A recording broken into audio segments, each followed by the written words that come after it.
Hello and welcome back on my channel. After doing a video about frustration and long-term processes, I thought that it would be fitting to review a book I read recently, and that book is Atomic Habits. It's right there. I'm gonna summarize it very broadly and then talk about how it helped me. It has many practical uses, as we will discover later on in this video. So let's get into it. In the introduction, the author James Clear talks about how this book is an operating manual. So it's not a psychological book or a scientific book, although he has many scientific bases for his theories and the tips he gives, but he says it's more like an operating manual. His 4-step model that we're going to talk about later is loosely based on B.F. Skinner's behavior system. So if you're into psychology, you maybe even know that. So before we get into it, he gives us some basic underlines that exist throughout the book and that he believes in. Small changes accumulate. That's why the book is called Atomic Habits. Atomic being the smallest particle there is, the smallest part of something. If you get 1% better each day, over 1 year, you're gonna be 36 times better than at the beginning of the year, for example. Also, progress isn't linear. This is very fitting with the frustration video I did, where I feel like I'm not making any progress, but he believes that everything accumulates, and then there is one turning point where we reach a certain goal or a certain state of mind where we realize how much work we put in the first place. So it's not linear going up like this, but it's more accumulating, and then going up because you get over that threshold. And the third point he talks about is focusing on systems rather than goals. He's gonna get into it in later chapters, but basically he thinks that we should optimize our processes and, like them, become a certain person that does something rather than achieving goals. Because if you achieve a goal, then that goal is gone. You need another goal. And in that time, you're very vulnerable to lose your habits and lose the behaviors you want to get into. He continues his introduction by talking about the 3 layers of behavior change, which are identity, processes, and outcomes. Usually we go from outcomes, so we have a certain goal that we want to achieve.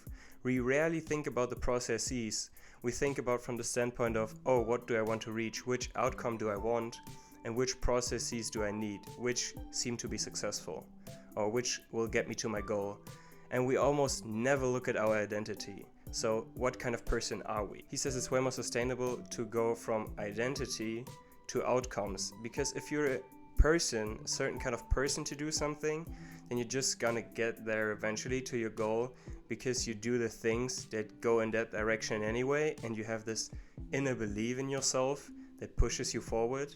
So that's way more sustainable than just having a goal and doing everything to get there without really knowing, just like following stuff instead of really being in the moment, which really resonated with me. An example for this would be a person that is like, oh, I'm lazy, or I'm not the type of person to do so. You have this in everyday life. Maybe you said it yourself. For example, nah, I'm not going, I'm not that social, or I'm not that active, I won't go to the gym, I couldn't do what you are doing. Well, you could, you're a human, so you have this inner belief system that keeps you from doing stuff.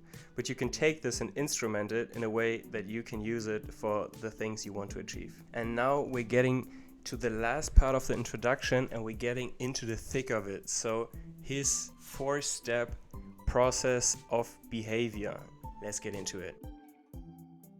So at the beginning, we always have a cue. The cue goes into a craving, the craving leads to response, and the response gets us to what we want to achieve, our goal or our reward. We have the problem phase and we have the solution phase. He takes these 4 steps and turns them into rules we can use in our everyday life. This way, he also structures his book. So if you just have these 4 steps in mind, you're gonna keep up very nicely here. So it's cue, craving, response, and then reward. The rules that he gets from this is make it obvious, make it attractive, make it easy, and make it satisfying. Rule number 1, make it obvious. Make it obvious is pretty easy. So cues are just things we see in everyday life that make us feel something, get to the craving. The craving is the 2nd step. So we have the cue. So a cue, for example, would be you go through the city, you see H&M or whatever, you see Zara, and you see that one thing you want. You see the trousers and you're like, oh, I need to get those. Like, then you have the craving of buying those, getting those. If we want to build a habit, for example, drinking more water, then what would be smart? Make it obvious. Put a water bottle everywhere. So this is basically what Make It Obvious is about. For example, you could combine certain things or habits you already have. When I brush my teeth, I'm gonna do this and that. Or when I get out of bed, I'm gonna do this and that. And of course, if you want to lose a habit, lose a behavior, you have to make it invisible. If you want to stop smoking, don't have cigarettes around, don't have lighters around. So this was a big one for me because I thought it's all about motivation. You just have to be a motivated person. But why not make it easy for you? Then you don't need motivation. And the sentence that he uses, which I really like, is self-control is not really resisting, it's more avoiding situations that have the triggering cues. So let's get into rule number 2, make it attractive. So the anticipation we have when we do something is just as rewarding as the reward itself, and we can use that to our advantage. You can do temptation bundling. For example, do something you like to do with doing something that you need to do. For example, watching Netflix only when you work out. What I do, for example, is listening to a podcast when I go to work out. Sometimes when I don't feel like working out, I'm just listening to the podcast when I go there and when I leave. So I can never listen to that podcast except when I go to the gym. So that's how I kind of trick myself and use the second rule to my advantage. Another thing you can do is join social cultures.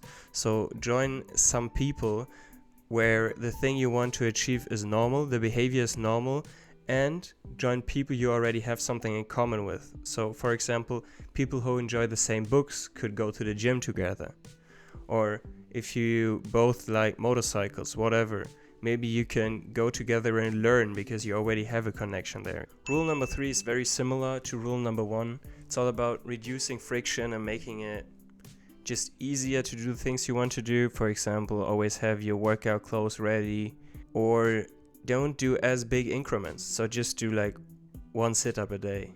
That sounds like nothing, but like reading 1 page is still more than not reading at all. So you're gonna get to the end of the book eventually. So just like slowly getting into it, making it easy on yourself, making it an easy exercise, and then it will get something you look forward to and it will increase naturally.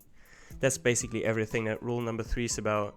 And the sentence that stuck with me was, perfectionism really isn't worth anything if you never create anything.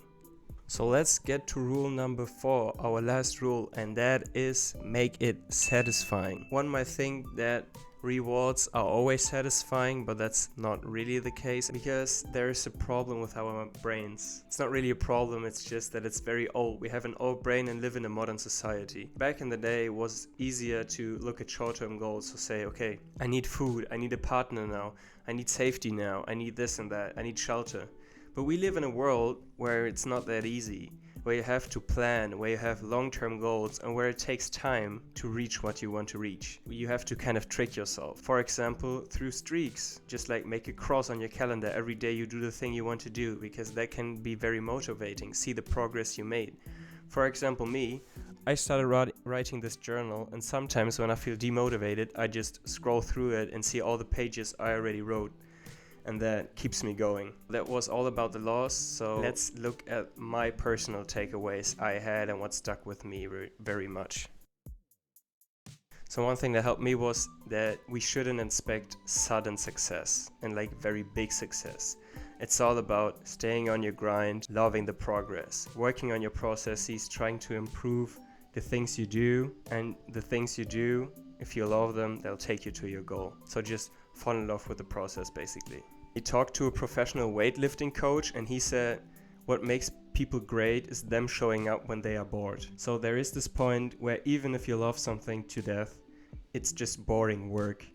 And the people who are great, they just show up every single day, even if they are bored. They find this intrinsic motivation or this not really thinking that there should be something novel each day, and they just do the boring work, and that really makes them special. One thing that's repeated over and over in the book is just casting votes for the person you want to be. Having small decisions in your everyday life that could be evidence for the person you want to be. If you want to be an artist, make a small piece of art every day, and if it's even just a stick man on a piece of paper. Or if you want to be healthier, just eat the orange instead of the snack bar, of the little, the little Snickers, for example. Just like little votes, and over time you're gonna be like, oh, like 100 times I chose water for Coca-Cola, for example. And then you become this person that reaches the goals, the person you wanted to achieve. It's a sentence that I wrote down as like the overarching thing that I took away from this book was: set yourself up for success. Motivation only gets you so far. Construct an environment that suggests the habits you want to build and makes it easier to act upon them. So I already went really hard on myself and thought, oh, you're not motivated enough, just like I said in the frustration video. But making it easy is fine. Making it easy is not taking the easy route. You're still taking the hard route to the big goal you want to achieve. But making it easier for you is just more healthy in general. And that's my takeaway. So if you guys want to get this book, good thing about James Clear is that he has a ton of other material that he gives you. If you buy the book, you can go to his website and he sends you all PDFs and like streak calendars and all these things to put into practice what he wrote in this book. It's only like 350 pages, and I would highly recommend this if you're trying to reach your goals and like make it easier for you to build habits. I know this was very general. Honestly, I just wanted to share this book with you and like see how a review feels. See you in the next one. On next Thursday, there's gonna be a video again, so stay tuned for that. I appreciate you watching.